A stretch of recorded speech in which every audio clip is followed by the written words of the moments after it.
Alors, désolé pour le retard, et nous entreprenons un nouveau sujet. Je pense qu'on avait parlé la dernière fois des vêtements de Shabbat, du sod, des secrets des vêtements de Shabbat. Maintenant, nous allons parler aujourd'hui de la mitzvah de goûter aux aliments vendredi avant Shabbat. Je ne sais pas si vous êtes au courant qu'il y a une mitzvah et ça figure dans le Shulchan Aruch. Je vous lis en hébreu, mitzvah liton be'erev Shabbat, mikol hatavshilim shatid lechol bimeno beShabbat. Il y a une mitzvah de goûter à tous les aliments qui vont être servis pendant Shabbat. Et vous allez voir, c'est sérieux comme mitzvah, parce qu'il nous est dit que celui qui fait ça, eh bien, marichim lo yamav vishnotav. Celui qui fait ça, tous les vendredis, qui goûte à tous les aliments, Akadosh Baruch Hu, lui, rallonge les jours de sa vie. C'est tellement important qu'il y a une question dans la Lacha, comment est-ce qu'on fait Shabbat Razon pendant les 9 jours de Tisha B'Av, où on ne peut pas manger de viande. Or, Shabbat, on peut en manger, donc on cuisine de la viande. Est-ce qu'on a le droit de goûter aux aliments viande alors que c'est interdit? Eh bien, donc, ça vous dit à quel point c'est une mitzvah importante, parce qu'on pourrait très bien dire, bon, on goûte à tous les aliments, mais pas ceux de la viande. Ceux de la viande, on les mangera Shabbat. Eh bien, non. La Lacha nous dit qu'il faut les goûter, on a le droit de goûter aux aliments viande.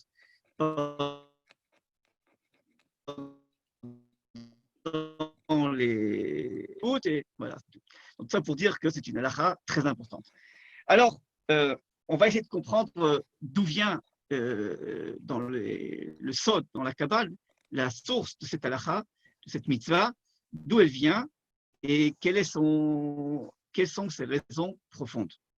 Alors, pour bien comprendre ça, il faut qu'on sache que il y a ce qu'on appelle dans la Kabbale, Shvirat HaKelim, la brisure des vases. Je ne sais pas si vous avez entendu parler de ce terme. C'est un terme qui nous dit qu'à l'origine du monde, il y avait la perfection et il y avait une lumière qui était parfaite. Seulement, le monde n'a pas été à la hauteur de ce qu'il avait été prévu et donc il y a eu comme un Big Bang, il y a eu une explosion. Le monde a explosé, c'est-à-dire que Akadosh Baruch Hu a voulu insuffler une âme infinie dans le monde qui était fini, et comme le fini ne peut pas comprendre l'infini, le monde a tout simplement explosé. Et on a un remez, un sous-entendu dans le premier pasuk de Bereshit, où il est écrit Bereshit bara Elokim et hashamayim et haaretz, va'aretz haïta tohu vohu vechosher. C'est comme si on devrait lire, et au commencement, Dieu créa le monde, et ensuite, va'aretz, et la terre était devenue tohu bohu. C'est-à-dire qu'au début, elle n'était pas tohu bohu, mais elle est devenue tohu bohu. Comment se fait-il que donc elle est devenue tohu bohu? Parce qu'il y a eu à ce moment-là qu'il y a eu la brisure des vases. Le monde a explosé.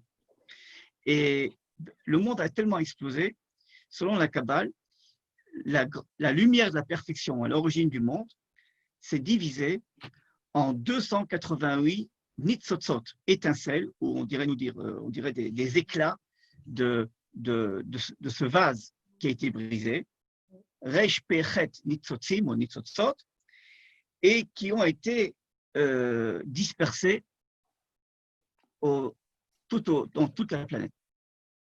Et donc, il ne reste de cette perfection du monde que des morceaux de ce vase et qui ont été dispersés dans toute la planète. Et donc, nous dit le Harizal que si on veut retrouver cette lumière, ce monde parfait tel qu'il existait avant que Adam et Chava ont fauté, à l'origine de la création du monde, si on veut retrouver cette lumière, eh bien, il faut tout simplement recomposer tous les morceaux du vase. Il faudra partir à la recherche de tous les morceaux du vase et les recoller les uns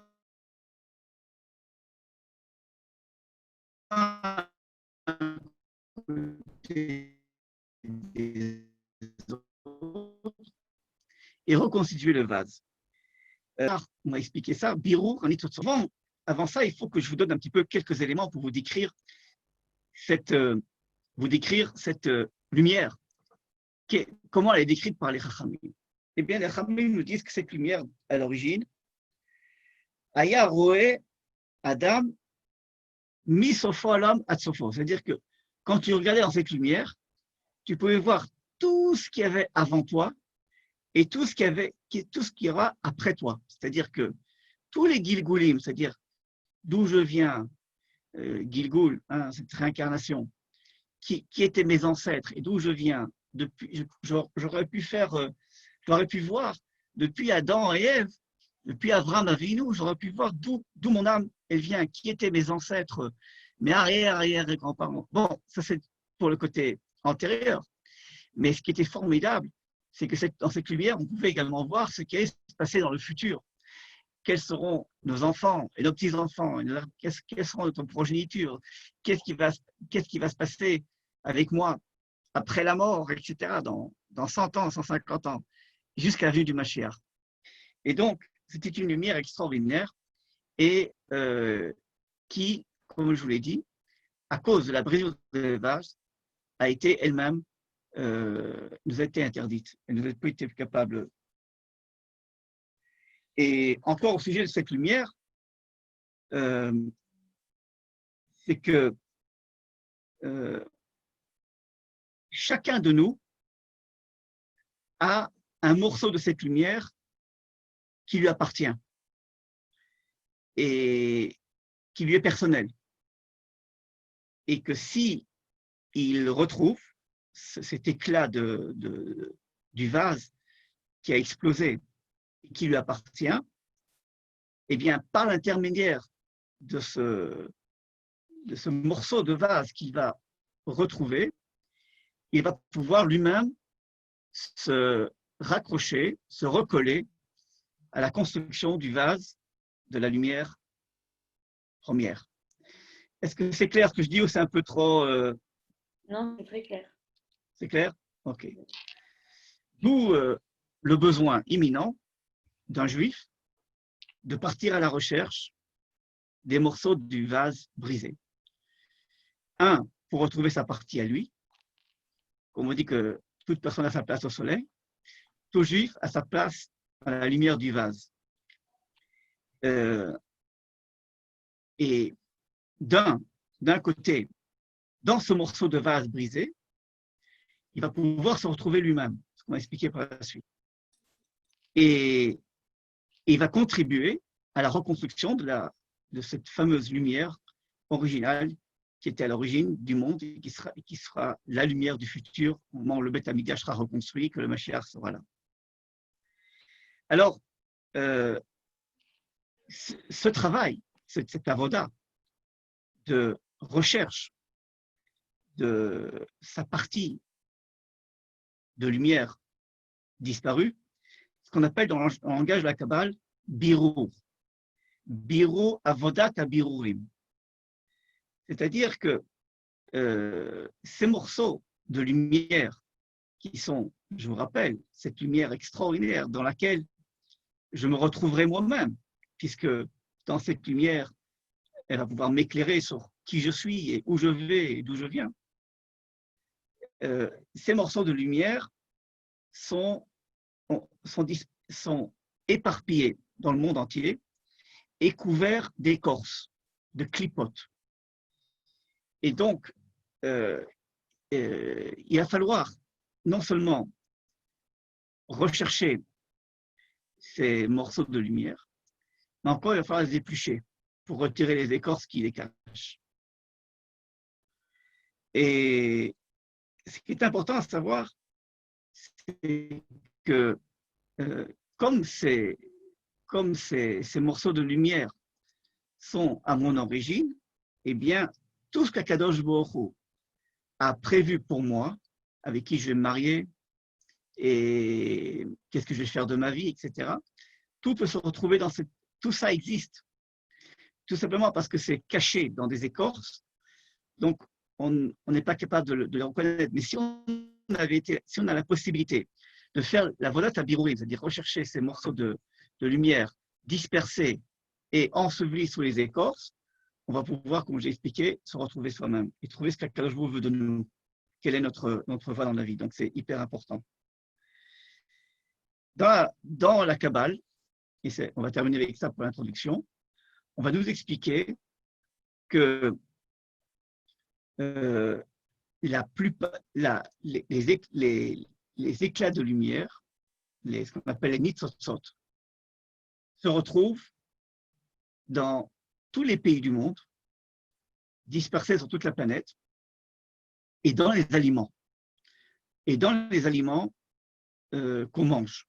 C'est-à-dire que lorsqu'on mange quelque chose, il y a, si on est capable de faire ce qu'on appelle la vodat habirourim, en mangeant un aliment qui nous plaît, qui nous convient, de pouvoir découvrir dans cet aliment cet éclat de lumière qui est le nôtre.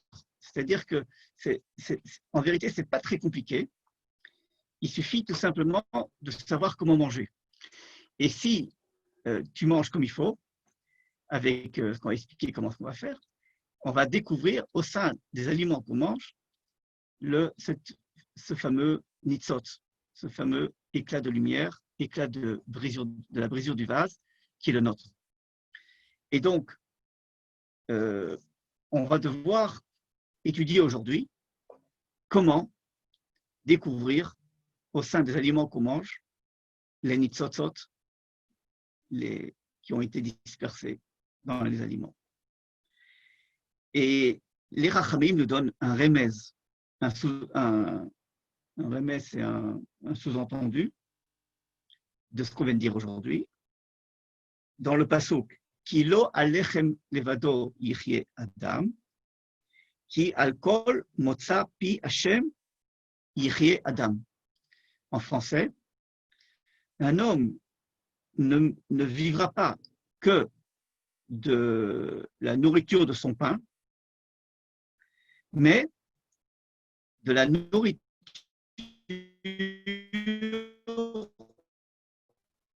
des paroles de l'Éternel.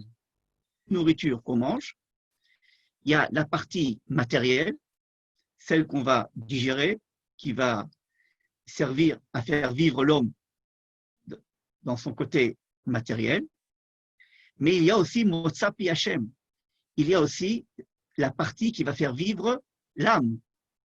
C'est-à-dire, le même aliment, il a une double fonction, faire vivre l'homme physiquement, matériellement, et faire vivre l'homme spirituellement. Ces deux capacités se retrouvent dans chaque aliment.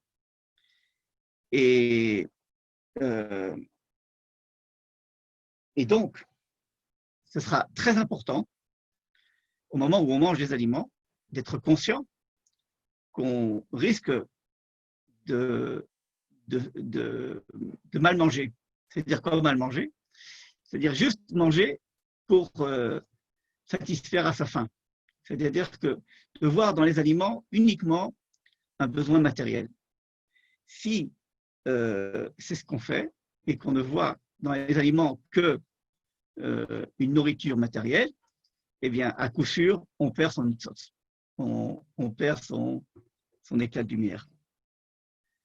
Et nous avons un autre remez, un autre sous-entendu, dans un verset de Yereskel, au chapitre Mem Aleph, qui dit Ze Ashulchan Asher Lifnei Hashem. On nous parle de la table qu'il y avait au sein du temple.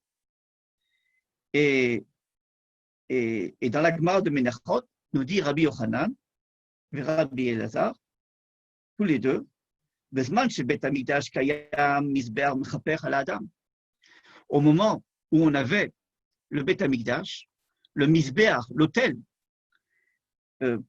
la voda, c'est-à-dire les corbanotes, les offrandes qu'on apportait sur l'autel, eh bien, apportait la kapara, le pardon de l'homme. Mais aujourd'hui, Varshav, chez El Bet HaMikdash Kayam, aujourd'hui que nous n'avons plus de Bet HaMikdash, comment allons-nous réparer les fautes? Shulchano shel Adam mechaper alav. Maintenant, c'est sa table personnelle, dans la salle à manger ou dans la cuisine, qui va nous servir pour nous élever vers Hachem.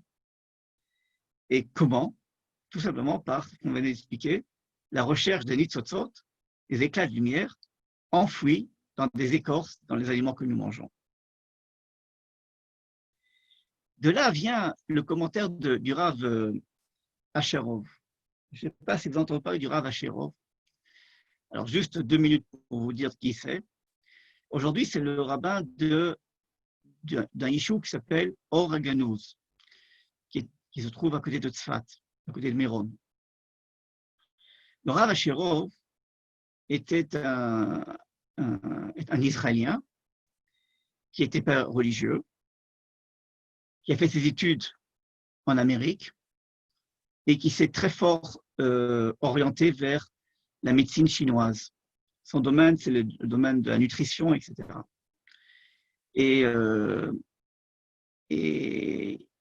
il a énormément étudié les médecines non conventionnelles, alternatives, et principalement les méthodes de guérison de l'Orient, principalement chinoise, mais aussi d'Inde, etc. Et il s'est aperçu que sa grande théorie, c'est que, et là je parle toujours d'un homme qui n'est pas religieux, que 90% des problèmes qu'on a dans la vie, aussi bien physiques que psychiques, sont dus au fait que nous ne sommes pas capables d'équilibrer notre nourriture et que nous mangeons très mal. Et d'Afka, dans les médecines chinoises et orientales, on maîtrise beaucoup la notion d'équilibre dans la nourriture. Et il a étudié ça, il a même fait un doctorat, et il est revenu en Israël. Et revenant en Israël, après avoir rajouté à tout ça le yoga et toute forme de thérapie de l'Orient, il est arrivé en Israël et il s'est penché sur la Torah, la Chassidoute et la Kabbale. Et petit à petit, il s'est aperçu que tout ce qu'il avait étudié en Amérique, en Chine, en Inde, se retrouvait dans les secrets de la Kabbale. Et que bien avant les Chinois, la Torah déjà avait des remèdes pour veiller à l'équilibre de la nutrition de l'homme. Et il était assez impressionné par ça, ce qui l'a poussé à faire tchouva. Il s'est aperçu que tout ce qu'il avait étudié existait déjà dans la Torah. Il a fait tchouva, et il a rencontré le Rav Ezra, le Rav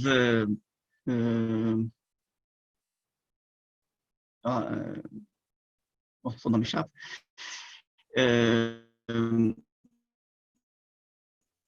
avec qui un grand kabbaliste, Rav Schenberger, un grand kabbaliste contemporain qui vit aujourd'hui, qui habite dans le Rova Yehudi. Et il a rencontré le Rav Schenberger, et après avoir rencontré beaucoup de rabbins qui n'ont pas voulu tellement l'écouter au sujet des relations entre la médecine chinoise et la Torah. Or, le Rav Schenberger, lui a donné feu vert. Il lui a dit effectivement, si tu peux mettre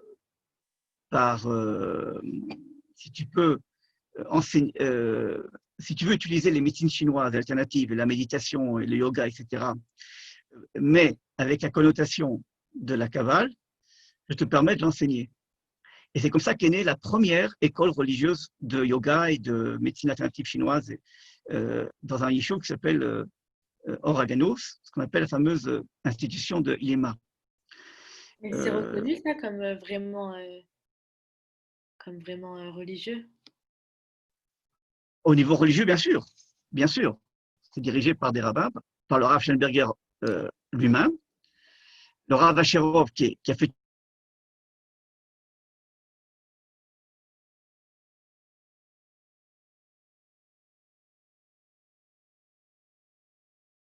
tchouva, qui est devenu lui-même.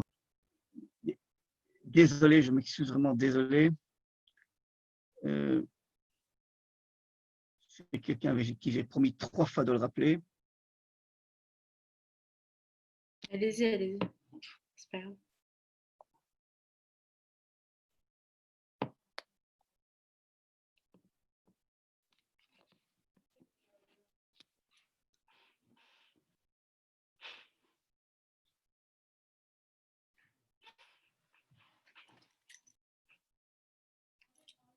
Qui est reconnu qu'aujourd'hui il y a beaucoup d'imitations, beaucoup d'institutions religieuses qui étudient les médecines non conventionnelles. Mais tout a commencé par le Rav Asherov et le Rav Schellenberger qui ont créé en Israël la première école religieuse de médecine alternative et de sciences orientales. Et, et aujourd'hui, le Rav Asherov, c'est une sommité, il a écrit des dizaines de livres. Surtout, sa spécialisation, c'est l'équilibre dans la nutrition. Euh, Ouvrez Google, mettez Rav Asherov, Oregano, vous allez voir, il y a des sites avec des milliers de cours qui portent tous sur principalement sur des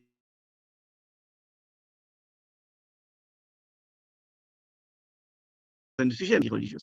Bon, tout ça pour vous dire que le Rav Asherov euh, parle longuement de cette avoda, de ce avoda tabirourim, c'est-à-dire ce devoir de rechercher les nitzotzot et il nous dit qu'effectivement, le premier commandement qu'a reçu Adam et Ève, le tout premier, la première chose que Adam et Ève ont reçue lorsqu'ils sont arrivés sur Terre, c'est une mitzvah qui se rapporte à la nourriture.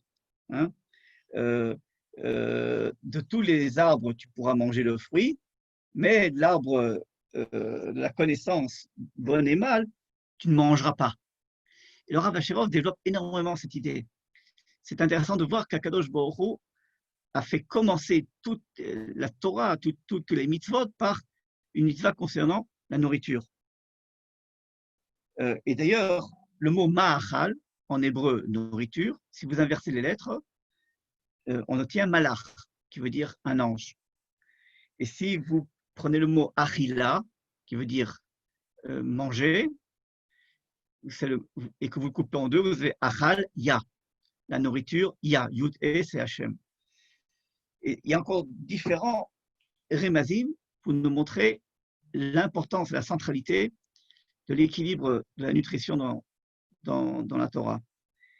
Et tout ça, c'est relié à cette force énergétique de la lumière qui se trouve cachée dans les aliments, dont on va parler dans quelques instants.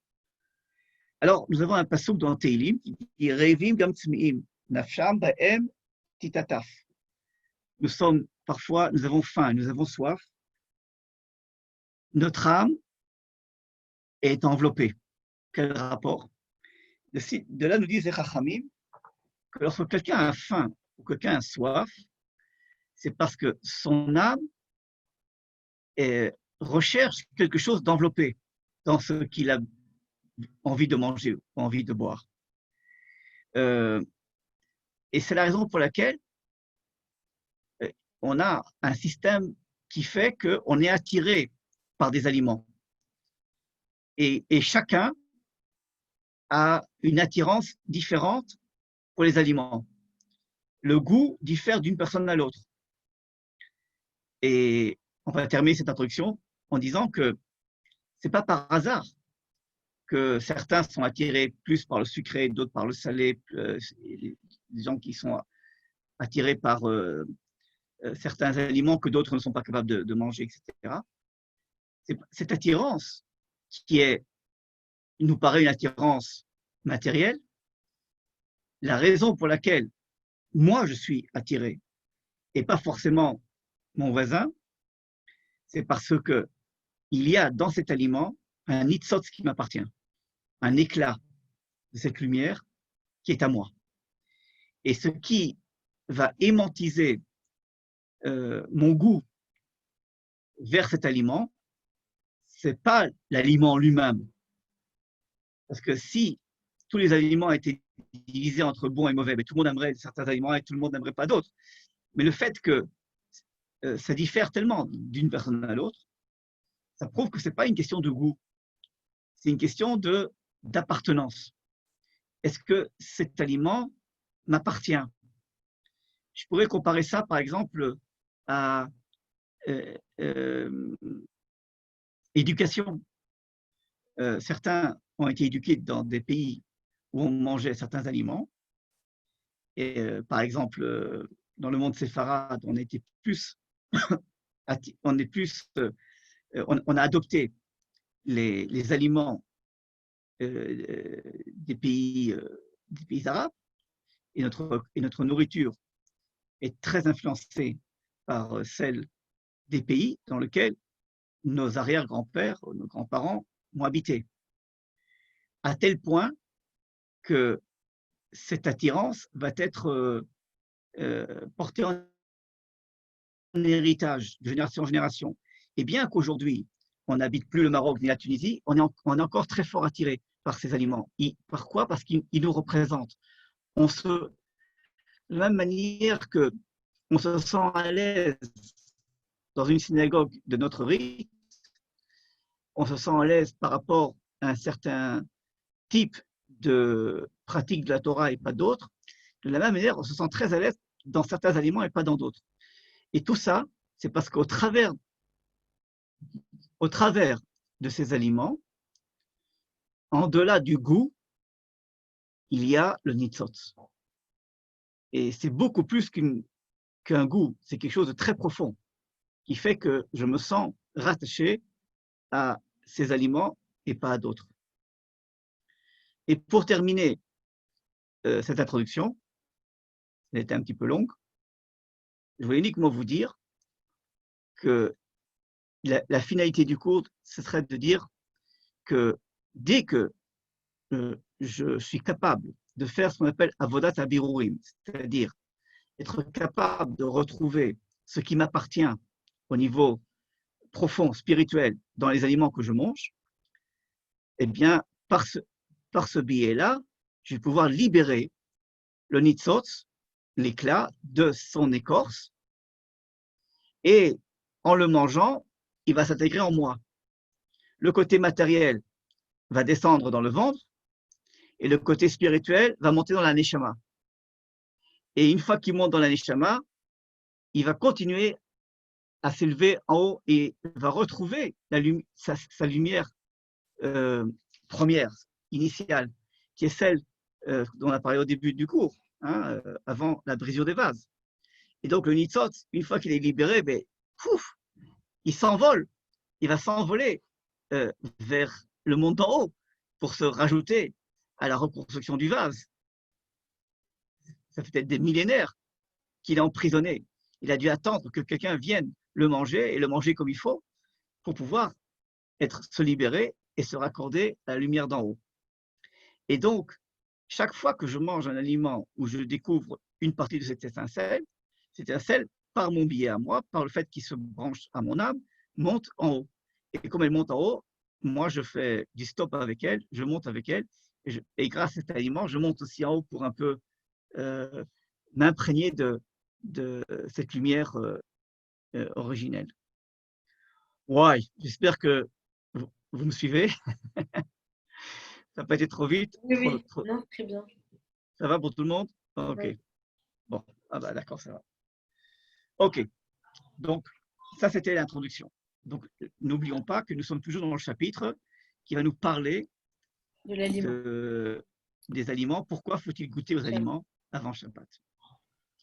Alors, tout simplement, il faut qu'on arrive Shabbat avec des aliments où nous avons déjà pu, au préalable, libérer les tzotzot.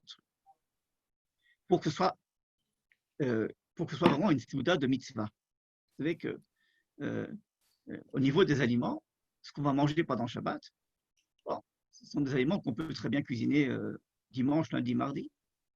Mais du fait qu'ils sont Shabbat, ils s'imprègnent de certaines douchas. On nous dit les Chachamim que le goût des aliments Shabbat n'est pas le même du même aliment qu'on va manger pendant la semaine. Hein, essayez de manger une dafina jeudi après-midi. Même, voilà, même si ce sont les mêmes ingrédients, c'est pas le même goût. Il y a, donc, ce qui est important, donc, c'est que les aliments qu'on va manger pendant Shabbat puissent être élevés afin qu'ils puissent faire partie de ce qu'on appelle le Onek Shabbat, l'Itanek. On va parler par la suite de dire l'Itanek, mais il faut que le repas ne soit pas uniquement un repas somptueux, bon, mais il faut qu'il soit, qu'on puisse l'Itanek, qu'on peut avoir des ta'anugim, qu'on puisse avoir une sorte d'élévation par ce repas. Ce repas doit nous permettre de nous élever. Quand on boit le vin du Kiddush, ce n'est pas comme quand on boit du vin dans un bar à Tel Aviv. C'est un vin qui a un certain sens. Quand on mange les chalotes, on aura tout un chapitre sur les chalotes, c'est pas uniquement le pain, même si ça a le même goût, c'est quelque chose qui doit nous élever vers le nitzot du pain, etc., le poisson, etc. Tout ce qu'on va manger pendant le repas de Shabbat a comme pour but de faire de la Souda mitzvah. Ce n'est pas une Souda de mitzvah. Et pour ça, il va falloir éplucher les clipotes, c'est-à-dire les écorces, tout ce qui empêche l'étincelle de ne pas sortir de l'aliment qu'on va manger. Et pour ceux qui étaient avec moi au cours, il y a, je crois, 2 semaines, on en a déjà parlé, qu'il y a des clipotes qui enveloppent tout ce qui est sauté. Oui, même chez l'homme. Pardon?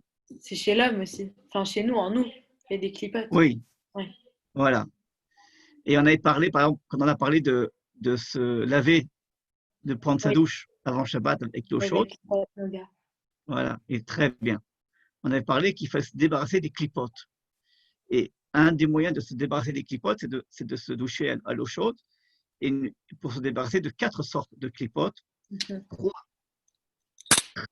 très dangereuses, qui sont les 3 clipotes de la touma, de l'impureté, et une qui est noga et qui est d'un côté de temps en temps bonne, de temps en temps mauvaise.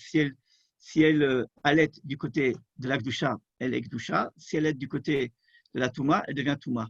Donc, elle est beaucoup plus compliquée parce qu'elle est à double sens. Alors, même chose au niveau des aliments qu'on va goûter avant Shabbat. Quand on va goûter avant Shabbat, il faut qu'on ait l'intention d'éplucher les écorces d'impureté pour que l'aliment soit sain, il soit kadosh pour le repas de la mitzvah. Alors, il y a 2 sortes de chemins pour faire sortir les nitzotzot de la nourriture.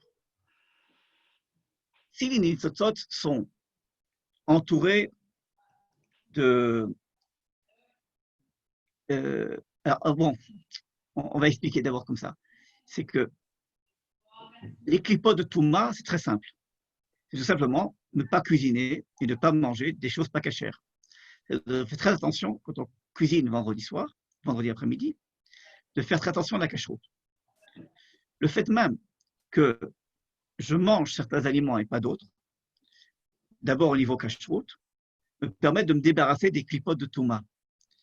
Et maintenant, c'est le stade le plus bas de ce qu'on appelle les calèfs, éplucher les mauvaises clipotes.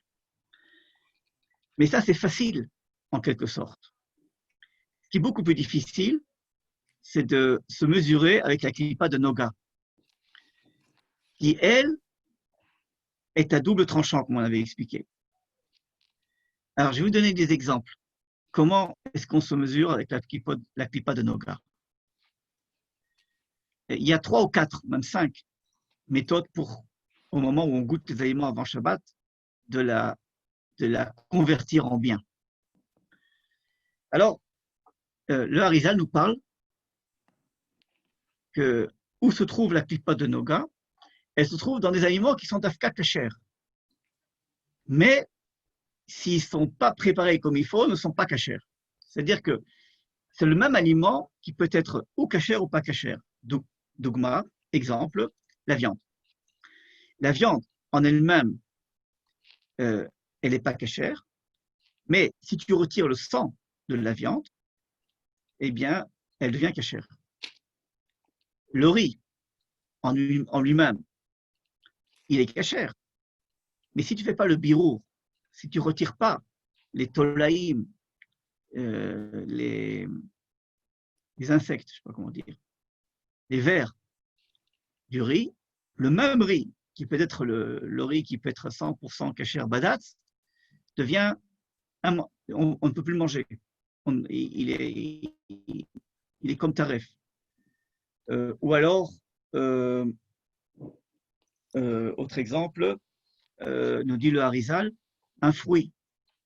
Un fruit, dans les trois premières années, bien que le fruit en lui-même est caché à 100%, et durant les 3 premières années, il y a ce qu'on appelle le Issour Orla, l'interdiction de manger un fruit qui n'a pas, d'un arbre qui n'a pas déjà 3 ans. Et donc, en fin de compte, si vous avez bien compris, la Klipat Noga, elle enveloppe un aliment, et si on ne l'épure pas, l'aliment lui-même, on ne peut pas le manger. Et si on l'épluche, l'aliment, oui, on peut le manger. C'est-à-dire que c'est pas tellement compliqué de libérer la klipat noga dans un aliment. Il faut tout simplement le manger comme il faut, au moment qu'il faut. Et donc, un des moyens pour libérer la klipat, ou plus exactement libérer, ou plus exactement faire pencher la klipat noga dans les aliments qu'on mange avant Shabbat, c'est tout simplement faire attention parce que ces fameux aliments qui, au départ, sont censés être cachers, ont bien suivi tout le règlement pour rester cachers. Hein, par exemple, s'il a été acheté pendant Shabbat, il n'est pas caché. Par exemple, si je n'ai pas vraiment fait Trumot ou Masrot, ou je n'ai pas fait Afrachat Chala, tous ces éléments qui font que je prends le même aliment, mais je fais une sorte de tikkun, une sorte de réparation pour que cet aliment puisse avoir cette gdusha. Et ça, il faut faire très attention dans les aliments qu'on achète pour Shabbat, principalement pour Shabbat, et de la manière dont on va les préparer. Deuxième moyen, on a commencé, je crois, à 6h15, donc 7h15, j'ai encore un quart d'heure, c'est bon. Deuxième moyen pour libérer les clipotes, les des clipotes, donc les étincelles des écorces, c'est de faire la bracha. Quand je dis Baruch Ata Hashem, Shakol Niamidbo, par exemple, la bracha élève l'aliment. Je dois avoir l'attention de casser l'écorce de la sainteté. La bracha, c'est comme un moyen de casser l'écorce de l'aliment. La bracha, c'est comme libérer le côté bon du côté mauvais. Le même aliment sans bracha est une avera, alors qu'avec une bracha, c'est de la gdusha, c'est une mitzvah. Et donc, il faut, dans toute l'année, toute la semaine, mais principalement, avoir l'intention, lorsqu'on goûte les aliments avant Shabbat, de faire la bonne bracha. Souvent, on est pressé, on goûte, on ne fait pas attention. Ça ferait attention, parce grâce à la bracha, on va libérer de l'influence de la klipat noga sur l'aliment, la mauvaise influence, et on va la transformer en bonne influence.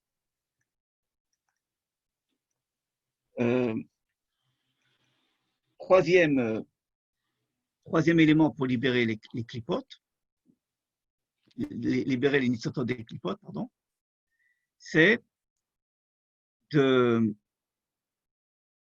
dire des livrets Torah quand on mange. Comme il est écrit, Amar Rabbi Shimon Omer, c'est écrit dans la Masechet Avot, dans les Pirkei Avot, Shlosha she'achlu al shulchan echad velo amru alav divrei Torah, kilu achlu midivrei metim. 3 personnes qui sont en train de manger et qui n'ont pas fait de dvar Torah à table, c'est comme s'ils mangeaient des choses impures. Donc, le dvar Torah, l'intention, quand on mange, de ne pas uniquement faire de sa table un festin, un repas matériel, mais qu'on y rajoute des divrei Torah, ça aussi, ça libère la klipat noga, et ça fait penser du bon côté. Quatrième chose, c'est qui est un peu plus compliqué à comprendre. Jusqu'à présent, c'était simple. Tu comprends que si tu ne manges pas kasher, que si tu n'as pas kashérisé la viande, tu n'as pas fait tromoto masrot, tu n'as pas fait la freshatrala, ou alors tu n'as pas fait la bracha, ou alors à la limite tu manges sans même dire un dvar Torah ni rien du tout, on peut comprendre que c'est interdit, que c'est pas la valeur de la valeur de la Gdusha. Par contre, le quatrième, elle est plus subtile. Et elle nous parle d'un aliment qui est cachère et qu'on va manger même sans aucun problème. Et on va faire la bracha, et on va même dire divrei Torah. Mais malgré tout, il reste enveloppé dans la klipat de noga. De quoi s'agit-il? Il s'agit, selon la Kabbale, de quelqu'un qui mange des aliments qu'il n'aime pas, qui se force à manger quelque chose alors qu'il n'aime pas cet aliment. Exemple, il y a des gens qui boivent du vin parce que ça se fait de boire du vin à table, alors qu'ils ne sont pas capables de... quand on est jeune, on n'aime pas le vin. Ça nous... mais comme tout le monde boit du vin, j'en bois aussi. Ou boire de la bière. Je n'aime pas la bière, j'en bois. Parce que c'est la mode, parce que ça convient. C'est-à-dire que je me force à manger quelque chose que je n'aime pas. Même beaucoup moins que ça. Non seulement que je n'aime pas, mais je ne suis pas attiré par ça, ça ne me dit rien du tout. Demander à un Marocain de manger du gefilte fish, pour faire plaisir, même pour faire plaisir, rien qui va l'attirer. Demander à un Ashkenaz de manger, je ne sais pas quoi, des piments très, très relevés, il n'aura aucun sentiment, aucune volonté de les manger. Pourquoi? Parce que son nitzot n'est pas là-dedans.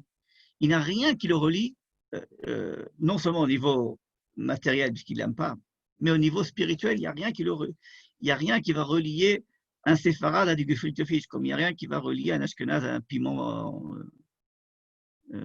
pimenté. Et dans la mesure où quelqu'un mange par gourmandise, mais ne mange pas en fonction de ce que lui convient par rapport à son âme, là aussi, c'est manger en laissant la klipat noga influencé du mauvais côté. Et c'est ce que nous disent, c'est ce qui est écrit dans la Torah, dans le pasuk, Bal teshaketsu et nafshotechem. C'est comme si vous salissez votre âme. Pourquoi? Parce que vous mangez quelque chose dont vous n'avez aucune attirance, aucune appartenance. Et donc, là aussi, c'est un moyen de se débarrasser de Klipat Noga. À partir du moment où j'ai envie de manger quelque chose, mais que je me retiens parce que cette chose ne m'attire pas, je ne l'aime pas, je libère par ça la Klipat Noga. Du mauvais côté, J'ai je une la passe du question bon côté. par Pardon? rapport à ça. J'ai une question par rapport à Pardon? ça. Oui, oui. J'ai une question. Si par exemple, à table, on a des olives et des avocats, on veut faire Aetz et on veut faire. Est-ce que c'est mieux? Maintenant, on préfère les avocats, mais on se dit que les olives, c'est un fruit d'Israël et que peut-être ça va plus. Enfin, la bracha, elle aura plus une valeur. Est-ce que c'est mieux de faire sur les olives ou bien c'est mieux de faire sur ce qu'on préfère? Alors, à part Maïmonide, la Lacha nous dit que, donc à toi, il faut toujours commencer par ce qui est boré priaès et ce qui est, en plus de ça, des fruits Shishtafo Eretz Israël. Donc, Eretz Ritav, Rimon, etc. Les fruits, c'est eux qui ont la priorité dans les brachot. Et tu as raison de dire que faire une bracha dans l'ordre qu'il faut, c'est également, ça rentre dans le chapitre de faire la bonne bracha avant l'aliment et de libérer la klipat noga. Si tu manges des choses dans un ordre qui n'est pas le bon ordre, effectivement, ça pose un problème. C'est moins grave que de ne pas faire la bracha du tout, mais c'est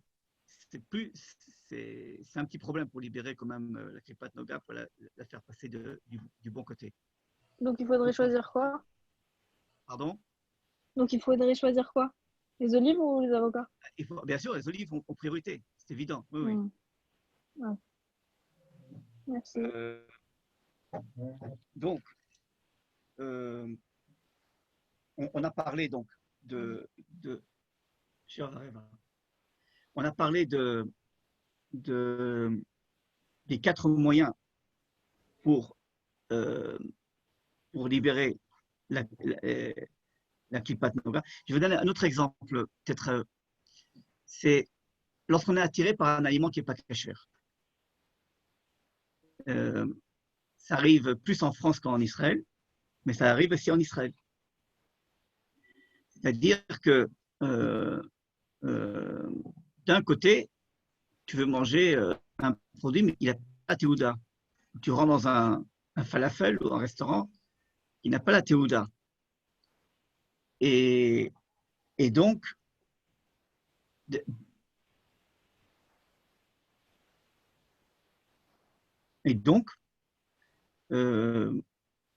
au début, tu rentres et puis, disons, tu es gêné de sortir parce que tu es déjà rentré et du coup, il n'y a pas de théouda et tu te retiens. Et pour finir, tu sors, tu demandes est-ce que vous avez la théouda? Et vous dites j'ai pas la théouda et tu sors. Tu te retiens. Ou alors, tu vas acheter un produit que tu as vraiment envie de manger au supermarché, puis tu regardes, tu vois qu'il n'y a pas de route et tu te retiens. Chaque fois qu'on se retient par rapport à un aliment qu'au départ on voulait manger, mais parce que la Torah nous l'interdit, on libère par ce moyen-là également la klipat. C'est un moyen également de libérer la klipat noga des aliments. Ok.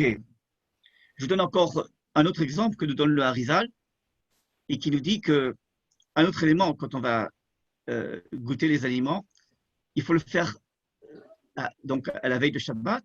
Et j'ai oublié de vous dire que tout ce avodat tanitzotzot, avodat birurim, s'arrête avec l'allumage des bougies.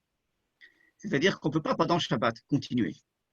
Shabbat, où tu as réussi à faire le birur, tu as purifié les aliments de leur clipot, et alors tu vas t'élever par le Oneg Shabbat des repas vers Hachem, ou alors non, tu ne vas pas y arriver parce que tu n'as pas eu le temps de le faire avant Shabbat.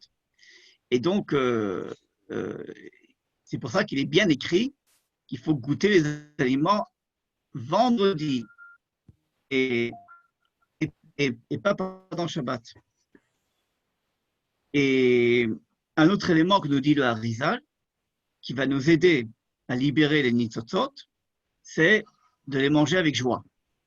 C'est-à-dire être heureux, être content de goûter aux aliments avant Shabbat, en se réjouissant d'avoir cette chance de pouvoir les goûter et se réjouir qu'on va bientôt les manger complètement pendant Shabbat.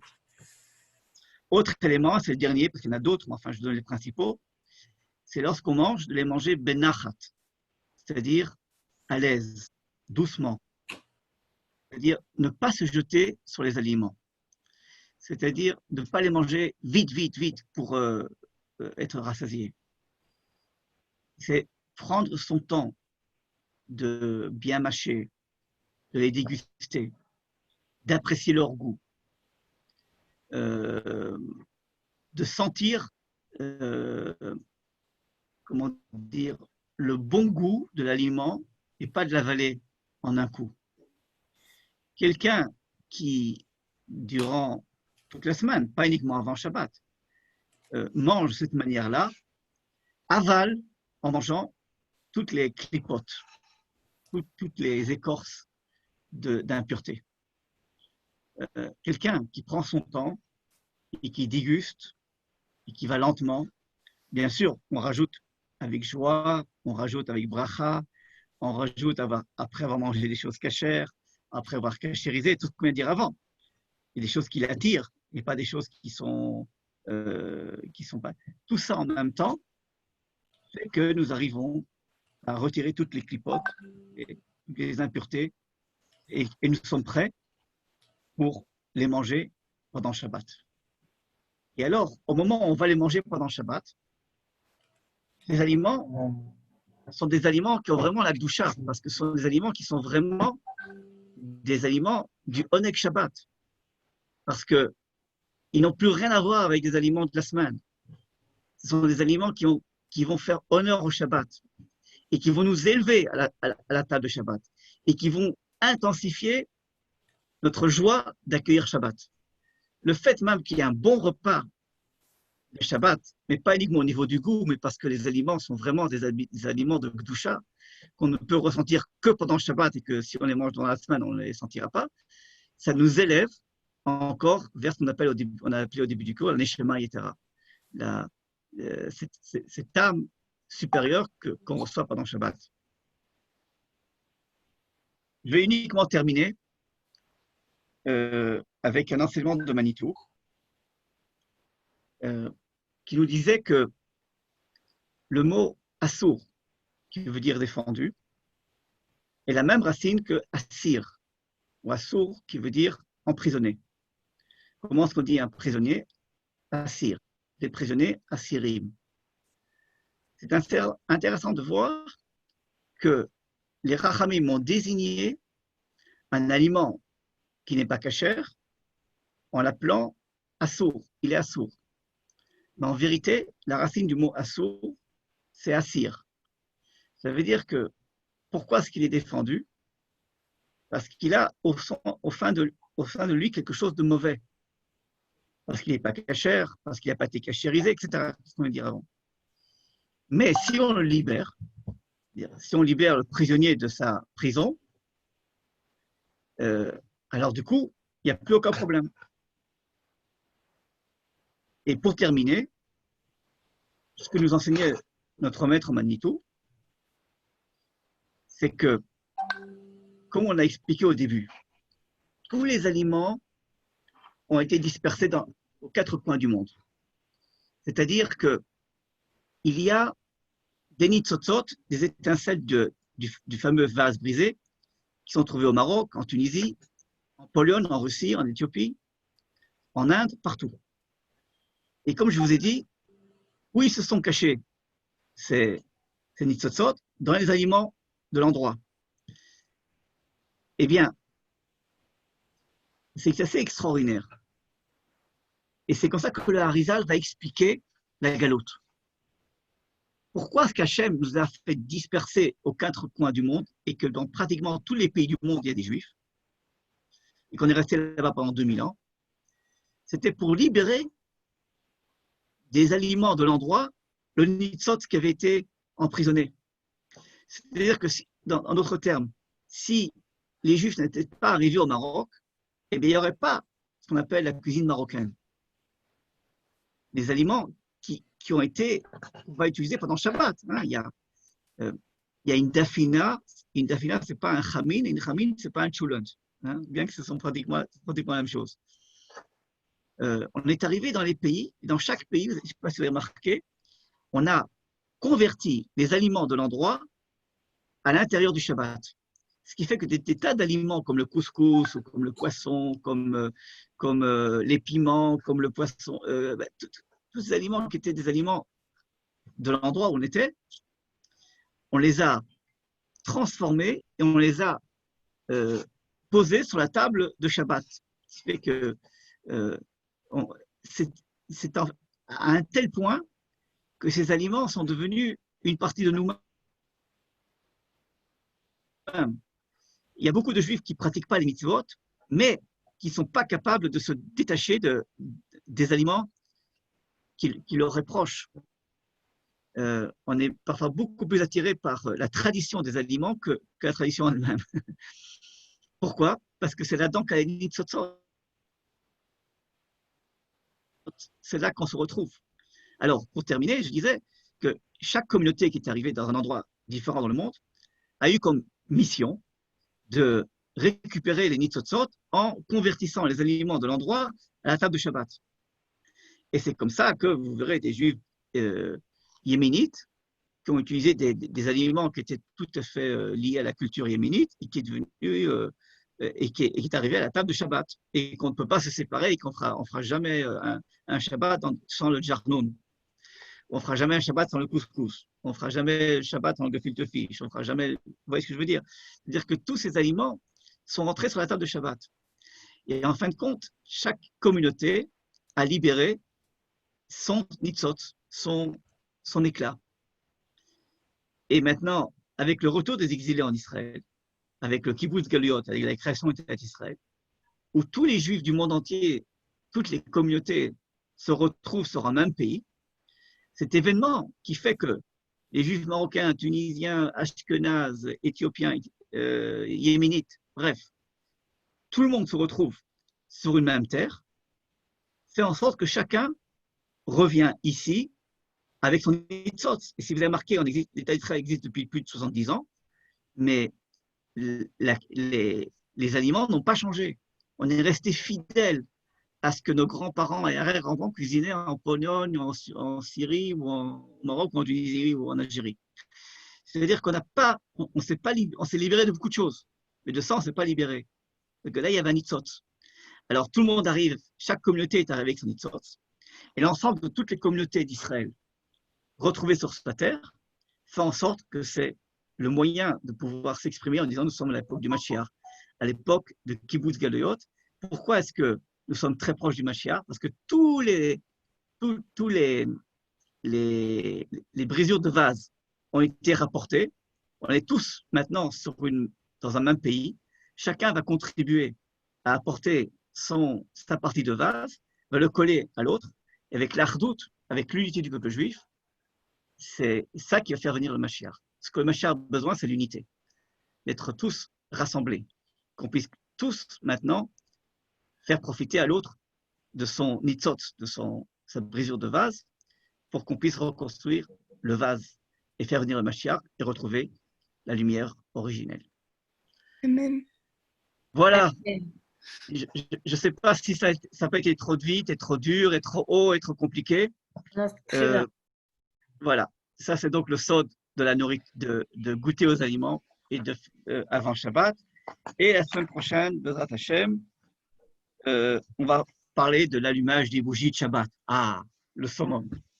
Voilà. OK. Alors, à bientôt à tout le monde. Kol Tov. Merci beaucoup. Merci beaucoup. Désolé pour le retard. Kol Tov. Au revoir.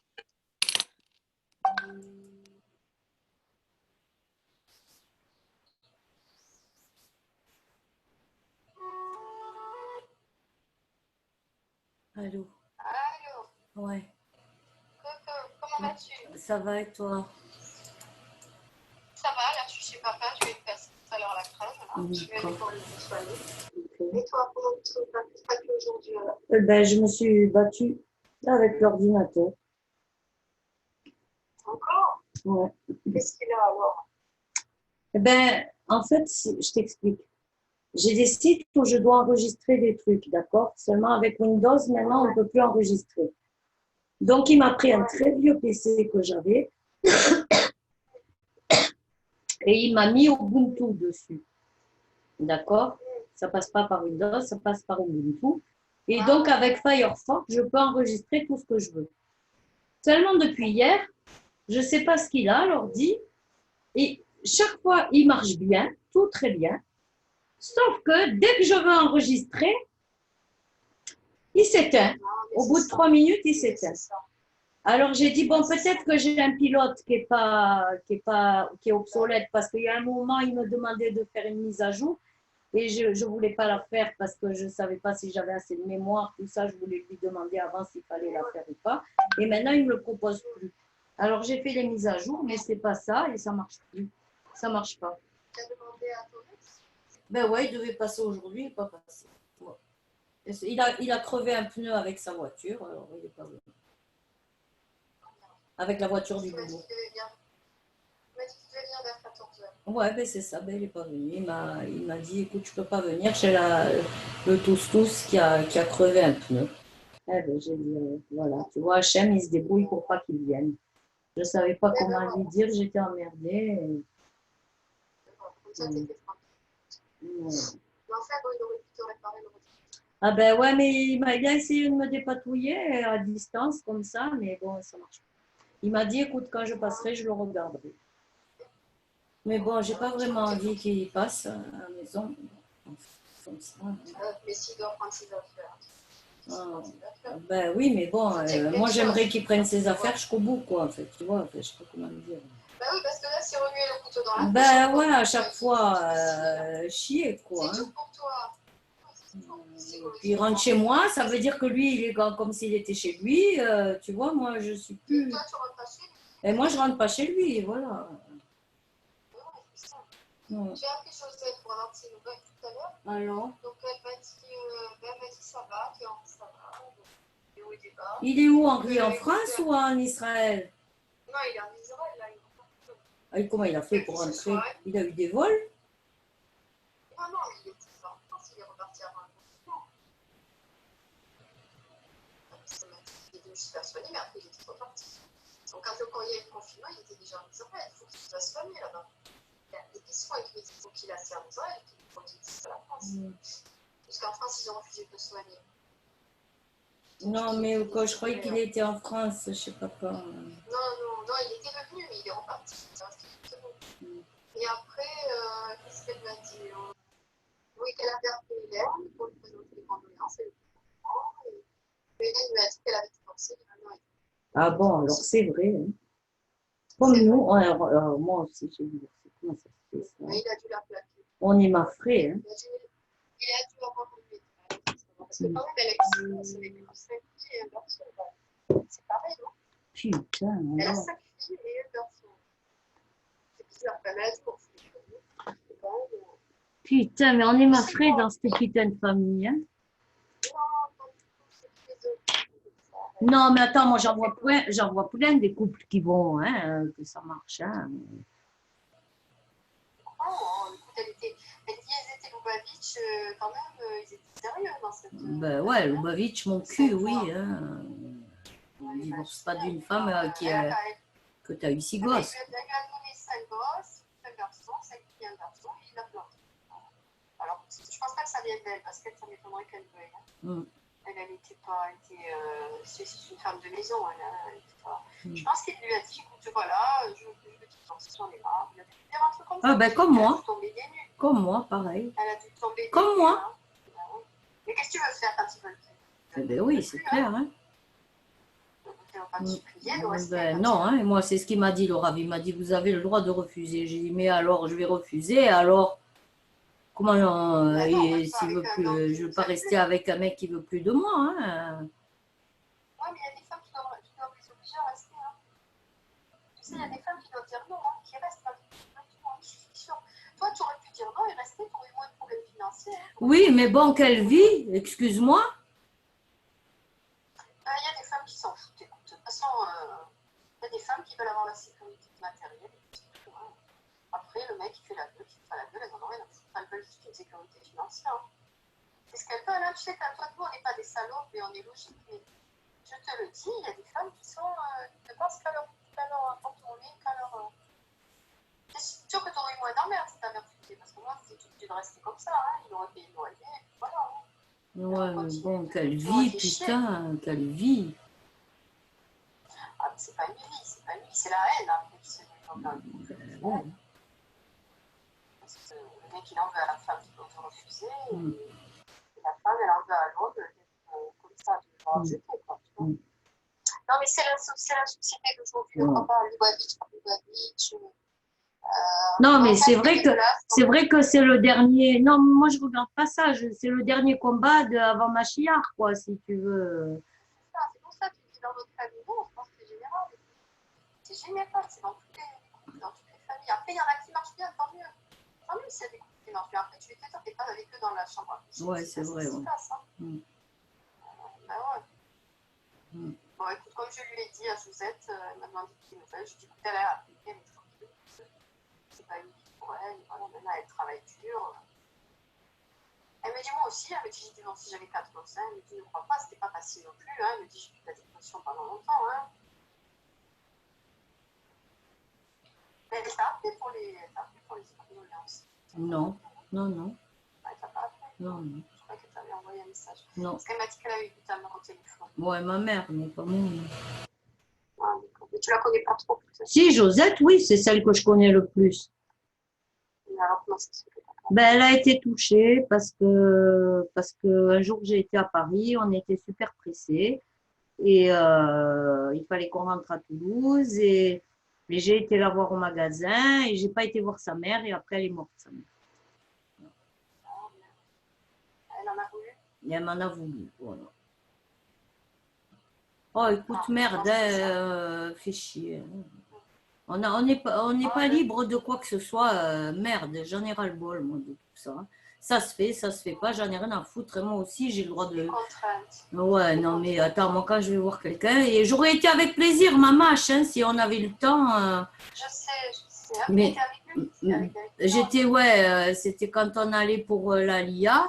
Et en fait.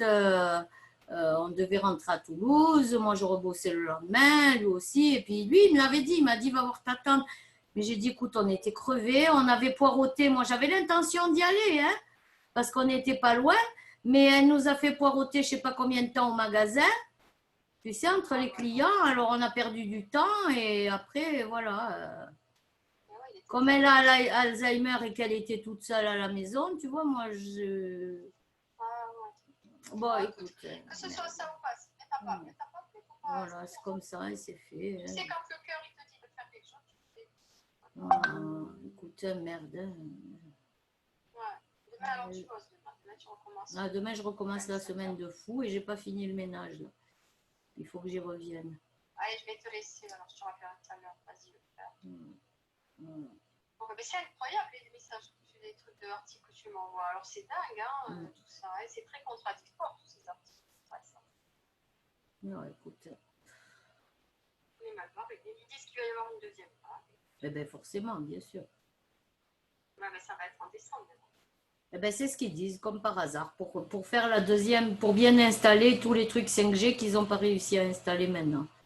Tu te rends compte, ça rend compte de gros. Et encore, je t'ai pas tout envoyé. Il montre que les chiffres ont été gonflés. Que c'est pas vrai qu'il y a eu tant de morts. Si tu me l'as envoyé. Ah, je te l'ai envoyé ça. Mais ça c'est possible. Hein. Mais enfin, bon, elle me disait quand même, je sais qu'elle a perdu 5 personnes de son entourage. Oui, mais peut-être pas du Covid. Peut-être pas du Covid. Ouais, mais d'autres choses. Ou alors peut-être qu'ils ont eu la grippe et on les a pas soignés à l'antibiotique. Ils sont morts, voilà, c'est tout. Hein. Parce que d'habitude, il y en a des morts de la grippe. Hein. Il y en a plein des morts de la grippe chaque année. Hein. Moi, je sais qu'il y a un docteur qui a dit tant que vous ne donnerez pas l'antibiotique, vous aurez des morts. Il faut donner de l'antibiotique, de l'azithromycine, il faut donner. quand vous donnez, ça passe petit à petit. Ça diminue la charge virale. Ouais, mais il faut le fait, donner au tout début, en fait. Oui, il faut le donner au début, mais ils sont tardés. Alors les gens, je pense bien que les gens, ça leur a plu. Mais donc elle m'a dit qu'elle a perdu 5 personnes. Ça... Après, je crois que son fils, il a eu. Hein. Tu sais, celui qui chante, la Papillon. Ah ouais. Fred Papillon. Ouais, je crois que la dernière fois j'ai vu, il disait j'ai attrapé le Covid. Je suis au lit, j'ai eu le Covid. Il disait. C'est notre cousin quand même. Hein. Ben ouais. Notre petit cousin. Hein. Là, Et qu'est-ce que je veux dire? Après, il y avait qu'un mec, hein, c'est tout un autre mec. Hein. Ouais. Mais bon, on n'est pas en France ici. Hein, alors, avant que je trouve quelqu'un. Mais c'est sûr que si tu cherches pas, tu vas pas trouver. Hein. Ça serait pas beau que tu restes jusqu'à la fin de tes jours. Ouais. Ça serait pas beau. Il faut pas se précipiter, donc il faut faire n'importe quoi. Parce que si après tu te remets dans une nouvelle merde, on est joué.